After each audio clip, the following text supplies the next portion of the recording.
Zdravíčko, zdravím, dneska jeden zápasu, tak si ho pojďte se mnou prožít od začátku.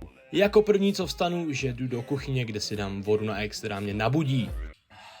Kouknu se, jak je venku, vidím slunce, bude to dobrý.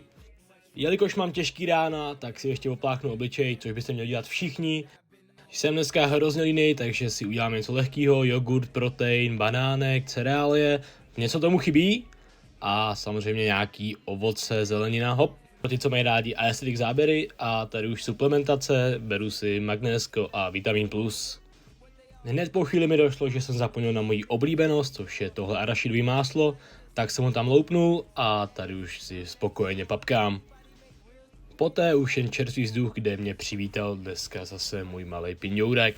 Provinil jsem se penaltou v zápase, dejte vědět, jaký na to máte názor. Za mě nebyla, ale náš spoluhráč nás zachránil tímto krásným golem. Také mi dejte vědět, pokud hodíte delší aut jako já, tady vidíte, jak daleko je házím. Už vám tady jenom nechám moje highlighty, co se mně povedlo. Pokud byste chtěli celkový výkon týmu, tak napište do komentářů a můžeme z toho rozjet menší sérii třeba na YouTube.